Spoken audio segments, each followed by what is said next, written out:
This is H&H Classics at Millbrook Proving Ground. It's December 2025 and we're just on the last few auctions of the year. H&H, which is now gone by the time you're watching this, and you've also got Bonham's Bond Street sale, as well as a few other smaller sales and perhaps more regional sales and online sales still going on later into the year. I think there's also a Manor Park Classics sale. In this auction, there is that DB4 in Roman purple, which is the only car specified in that colour.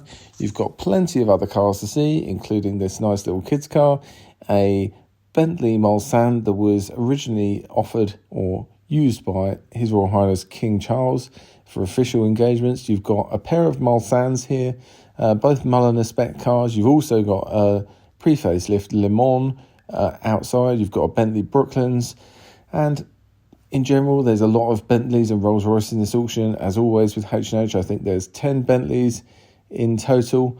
You've got a Conti GTC over there in the background. You've got that R-Type drop head over there, which is absolutely wonderful, and we'll come back to that later in this video. There's the Mulsanne I was just mentioning. It's a great colour for it, although I would take an orange one if one can be found. I know there's at least two that were made. There was also yellow ones made, but we're getting away from the topic in hand. We're now heading into the main part of the auction hall, where you can see most of the cars that were offered in this auction. Now, this auction isn't necessarily as big as some of the previous sales of H&H, but considering we're later in the year, it's a nice size. I really like that Stutz we just went past. I think that was guided between £50,000 and £60,000, and I think the top bid was £38,000, but you have to check the online listings for that. These auctions too tend to get a little bit smaller over winter, and you get a mixed bag of kind of quality cars of different types, ages, everything. So there's a few cars in this sale that I really quite enjoyed. They're all obviously coming up in this video. This is the full-length video, just walking around the whole auction. It takes a little bit of time, but not as long as the historic sale that was just last week.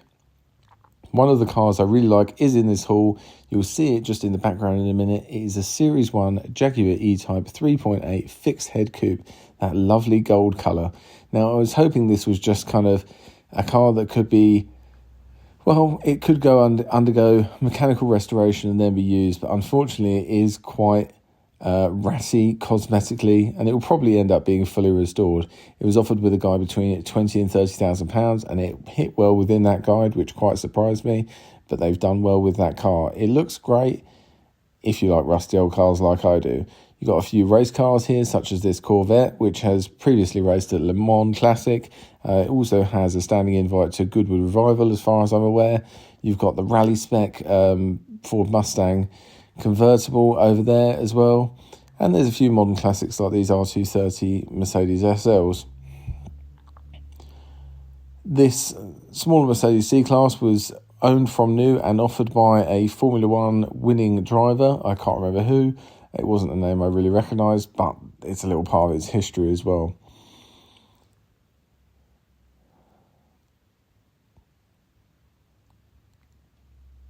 Quite shortly, we'll also see another favourite car of mine in this sale, which is an absolutely wonderful Lagonda Rapide.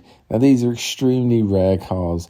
You don't really see them very often. I think I've seen 4 or 5 in total, and I think there's less than 100 that were built, or around that kind of figure. And it is a really stunning thing. It is incredibly long, and quite a small cabin, to be fair, for the length of the car is. You can see it just there in the background. We will come back to it. And it was another car, I think it was guided £60,000 to £70,000, which seems well below what Lagonda Rapides are often listed for. I think the top bid for that was £46,000. So I'm really curious to see if that sells when the auction sales figures come out soon. Not all the cars are inside. There's some other inside sections, as you've already seen one of them. There is another one with some pre-war cars in it. And then outside, there's also a little mixture of cars there too, including that Arnage Le Mans that I mentioned earlier. And also a low mileage, and by that I mean 33,500 miles, BMW 750iL, which is quite low for one of those, which has an AC Schnitzer body kit from new. It's guided between £12,000 to £14,000, and the top bid was £13,000, which I thought was quite cheap, again, compared to what you see them classified for. This E-Type Roadster had a £100,000 restoration, and it was reasonably guided. You've also got a XK150S coming up that had restoration costing well over £200,000. That was guided between 70 and 90,000, and I think the top bid was 92,000. So you've got fees on these bid figures as well, just to remind you. That's that XK coming up. There is another XK further along, another 150, and you've also just next to this got a little Fiat 124 Abarth, which is really, really quite lovely. I'd love a drive of it. I'm not sure I'd like to own it, but you never know. It could be quite addictive. I don't lift the engine cover, or the bonnet rather, in this video, but there is another video that I'm going to do on this car, and the engine, it really is a jewel in this car. I would love to drive it for the engine alone. There's always a few E-types in these auctions, and especially with H&H, a mixture of types, ages, specs, all those kind of things. They had a really lovely turquoise Series 3 Roadster last time out, which I was a big fan of. There's another E-type coming up just along, which was described as being non-running for a part that was about £45. I'm not quite sure why that wasn't fixed prior to the auction. It's also got a bit of damage to the near side rear arch that looked like damage, looked like rust, a bit strange either way. Lovely colour, plenty of flake in it as well though. And it looks like it sold quite well compared to what I thought it would do. We're going to come up to that E-type that I really liked in just a moment. It is ratty. Be prepared for it to be ratty. I just have a real love of rusty old cars, or problem cars, or cars that have been off the road for a long time. So this car's been off the road since the mid-1990s, which is obviously quite a while, and you can see the paint damage to the bonnet there. You can see the condition of the tyres, and then you see the condition of the engine bay, which, let's be honest, is very poor. I really wish I would be able to find out what's going to go on with this car, what someone's going to do with it. I kind of hope that they maintain the patinated bodywork, but I think I'm probably in the rarity there of people who would. I think if you tidied up the interior, did all the mechanicals, mechanically restored it, it would be quite a special thing you could just use and enjoy and maintain it. It's a very original car as well, so that's something that is definitely worth considering.